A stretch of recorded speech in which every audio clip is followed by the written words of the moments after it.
North Carolina. Roger, Roger, November Charlie, and what's the name there? Roger, Roger, November Charlie, and what's the name there? My name is Mike, in Chapel Hill, North Carolina. Let me get your call again and your handle. Go ahead.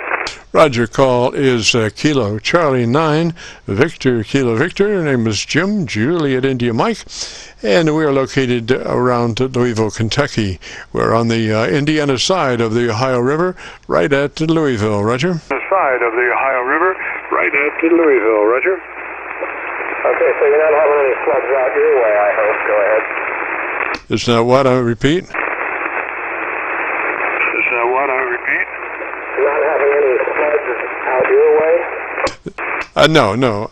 It's mainly in the eastern part of the state that they're having some floods in the mountainous areas. I do have what's called a knobs in back of me. It's about 500 or 600 feet high, which could represent some flooding, but there's irrigation channeling is really good around here, so we don't have a lot of flooding like they do in the eastern part of the Kentucky and Tennessee. Roger. Kentucky and Tennessee. Roger. Yeah, okay. You hearing me okay? I was wondering if you're having a little problem picking me up. You're fine. You're about a 5'8". I just switched to SDRs, and I've got a much better signal on you now than I did.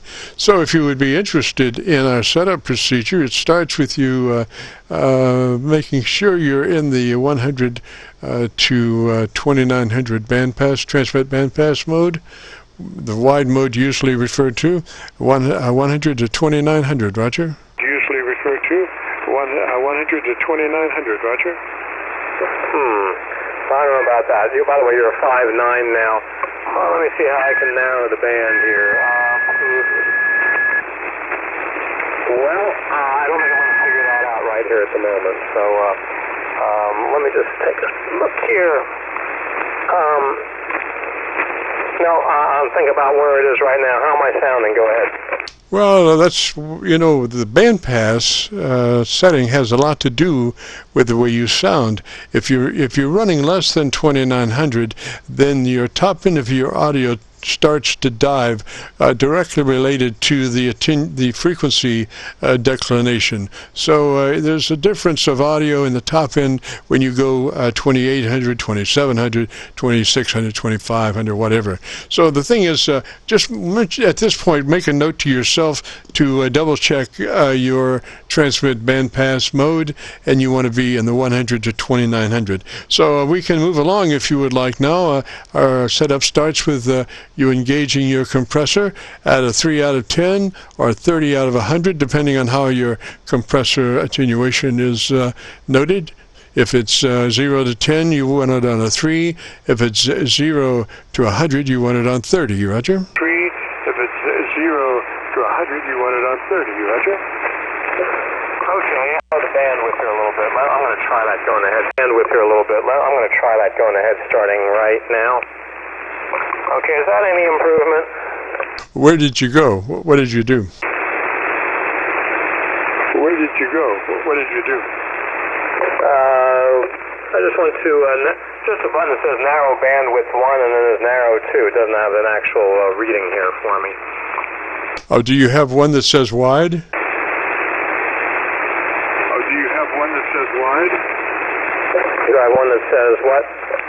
Wide, W-I-D-E, wide, or maybe if you don't select narrow 1 or 2, maybe it would default to wide. Roger? Narrow 1 or 2 would default to wide. Roger? To do that. All the years I've been doing this, nobody's ever mentioned this to me. So I do have a number of controls here and dials for bandwidth and for let's see what else I got here.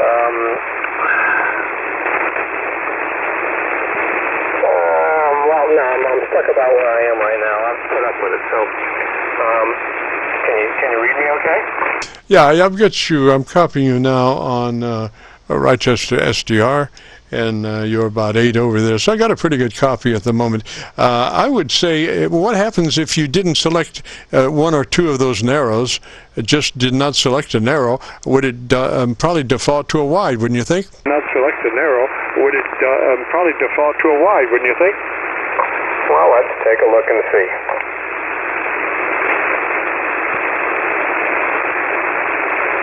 Well, I think that's where we are now, so how's that? Yeah, I think that's better. I think that's better. So let's move on with our setup. Again, that compressor needs to be on, and depending on how it's labeled, a 3 out of 10 or 30 out of 100, depending on how it's labeled. Roger? 10 or 30 out of 100, depending on how it's labeled. Roger? Oh, okay, yeah. I may have an extra class license, but there's a lot of stuff I still have not figured out yet, so not at all familiar with some stuff here. I was good at taking tests, and that's about where we are.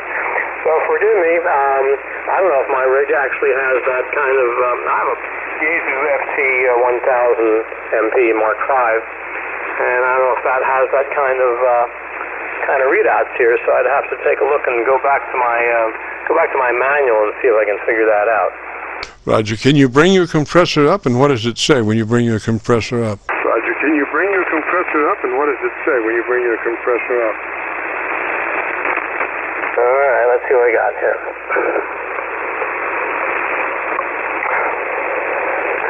Okay, how are we doing now? I think you might be too much. Let me just give you a note on that. A note to self. You want to find your compressor on and adjusted to a third of its capabilities. 3 out of 10, 30 out of 100. Just a third of its capabilities. Roger? 3 out of 10, 30 out of 100. Just a third of its capabilities. Roger? Let me write this down here, Jim. Okay, so adjust the compressor to 1/3. Is that sort of like an optimal setting? All right, so now let's move to your ALC with mic in hand. Mic gain in hand. And as you say the magic word audio, just say the word, don't stress it, just say it, stretch the A, audio. As you say that word, adjust your mic gain until your ALC meter is reading mid-scale to 2/3. ALC meter is reading mid-scale to 2/3. Adios.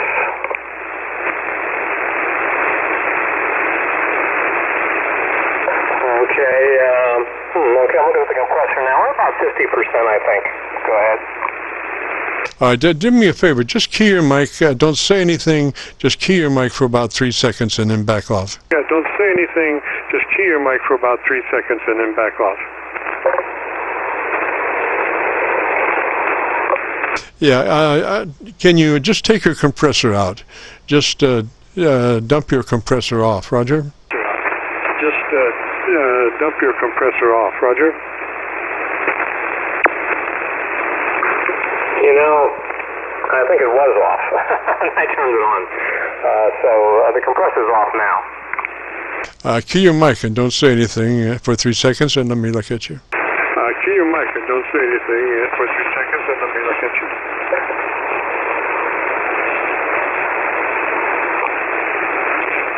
Yeah, it's better. I think you actually turned it off. It doesn't seem to be quite as pumpy now as it was. So anyway, double check now. Go back to your ALC with mic gain in hand. Double check your level, audio, and you want mid scale to 2/3. And it's important that it be that 2/3. It's just a little bit past mid scale. Roger. That 2/3. It's just a little bit past mid scale. Roger. Okay, should I say audio again? Well, you could say audio. You can audio, and you know, just the best way is just to say it as you would say the word in a normal Qso, Roger. Just to say it as you would say the word in a normal Qso, Roger. Okay, audio. Audio, my friend. Yes, sir. And just a little bit of noise on your L Michael there. I'm assuming that's a desk mic, Roger? Just a little bit of noise on your Michael, I'm assuming that's a desk mic, Roger? Yeah, it's a hand mic. Well, gosh, it's pretty noisy. Let me give you a suggestion on using that hand mic. Would be to pull it to the corner of your lips and talk across it. Actually touch the corner of your lips and talk across it. That would probably minimize the noise and your in-mouth noise too, Roger. Would probably minimize the noise and your in-mouth noise too, Roger. All right, we can try it. Sound. I'm sorry, I was just moving SDRs. Repeat. I'm sorry, I was just moving SDRs. Repeat. Okay, we're trying it again. Roger, Roger. It is noisy. You might try a little less aggressive transmit key, a little softer, because it does cut through as a clank kind of, Roger. Because it does cut through as a clank kind of, Roger. How about if I turn up the processor a bit? No. That would only make it worse. No. That would only make it worse. Well, all right. Okay. So this is the best we can do right now. How about that? Yeah, so why don't you give me 10 and tell me about the best thing you like about your radio there. Best thing you like about your radio there. Okay, now the processor is off. You read me okay? Oh, hey, yeah, I do. And I think you actually turned the processor off this time. So let's just leave the processor off. Now I want you to go back to your ALC and double check your ALC level now that you've got the processor out, Roger. You've got the processor out, Roger. Okay, yeah. It was running 30 to 50%. Yeah, you sound a lot better with that compressor out. I think it's too hot. So maybe you can find a lesser evil in it, but as it stands, it was just too hot. Makes you sound like you're up against the wall. Ready, Roger? Against the wall, ready? Roger? Well, I am hot because it's 93 degrees in the shack right now, so I don't know how much longer I'm going to last. Hang on a second. The XYL's here with a message for me. Hang on. What's up? Oh, she just came by and listening to seeing what I'm up to. Okay.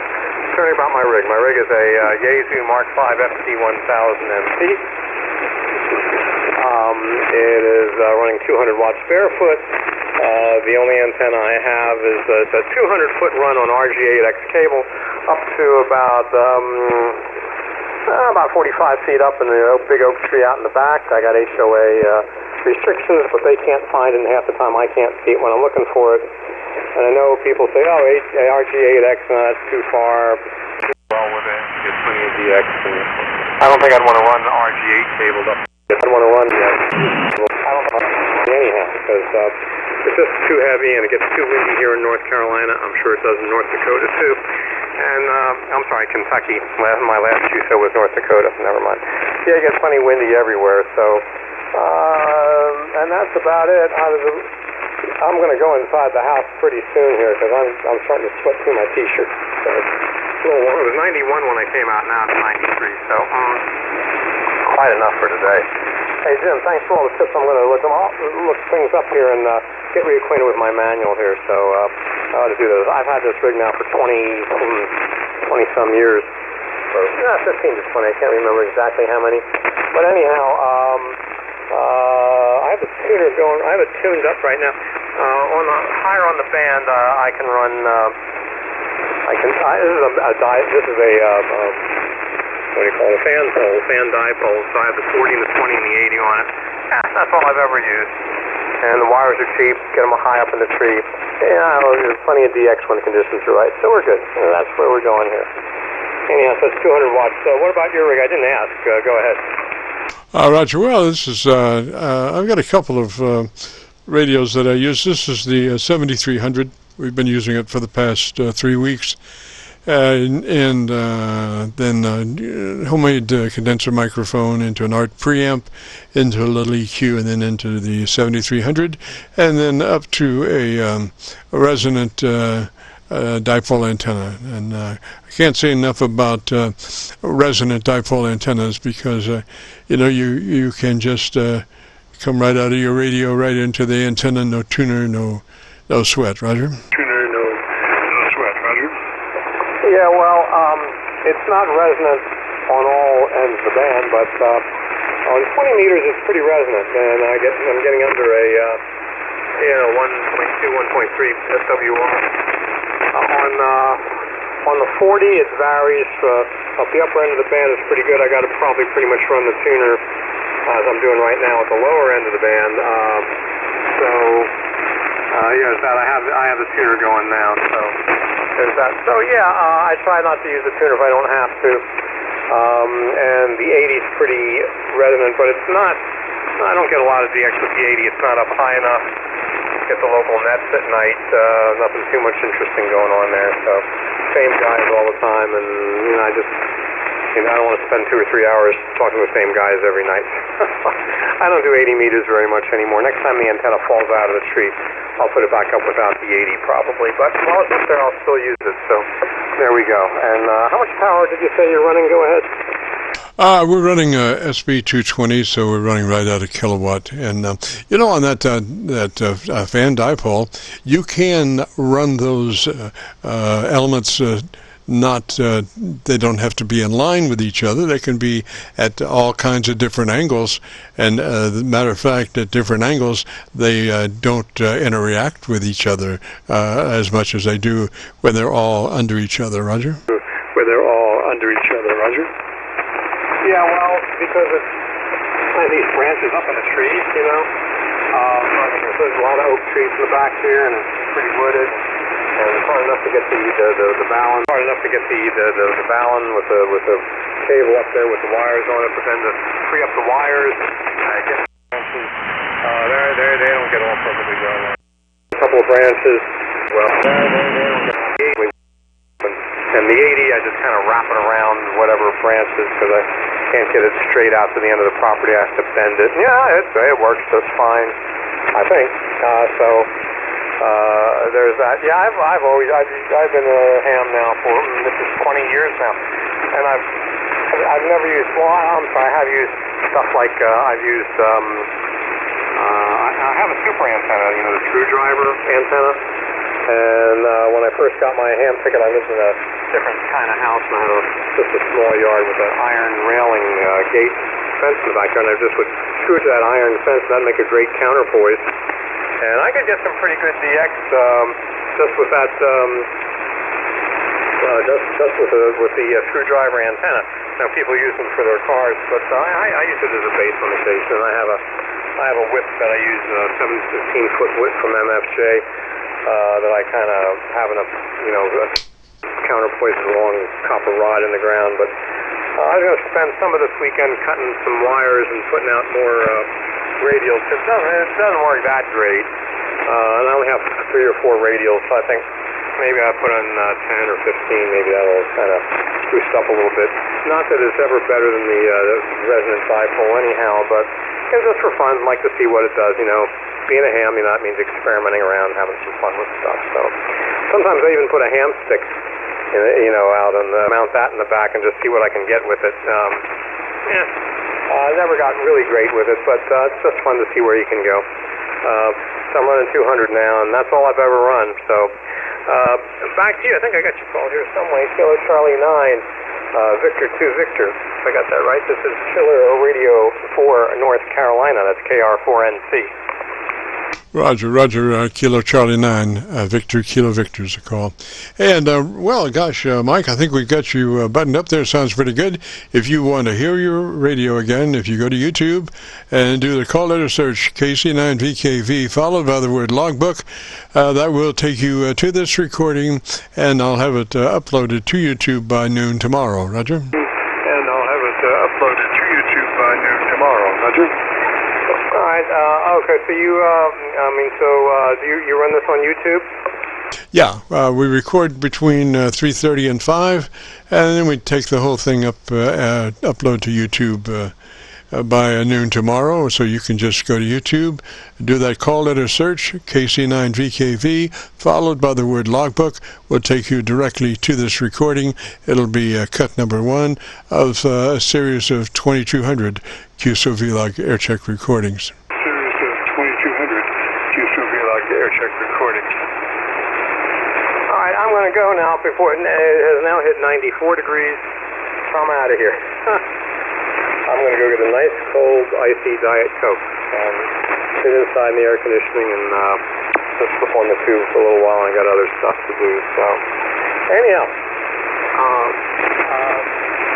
again, it's been a great pleasure. It's been kind of a different kind of call for me, and always listen for you again one of these days, and see if doing some of this stuff doesn't improve my signal and my output here. You know, sometimes I put the processor on because people say I sound better when the processor's going, so I don't know. I guess it varies from time to time. So with 94 degrees in my shack right now, I'm out of here at 2038 coordinated universal time, and I'll say 73 to you. This is Profile here, Killer Charlie 9, Victor 2 Victor. This is KR4NC. Roger, Roger, Mike. Well, 73 of that way, sir. Your dynamic range is 3 dB, right on target there. Your curve is up mid-rangey a little bit, but totally articulated, very easily understood. So I would think the difference between when you came in and when you are leaving, I think your audio is much cleaner now, but you be the judge. You check out the recording. So 73 now, and have a great afternoon, beautiful weekend. This is the Friday afternoon Qso-Vlog net. If you have a radio you want to check out, give me a shout.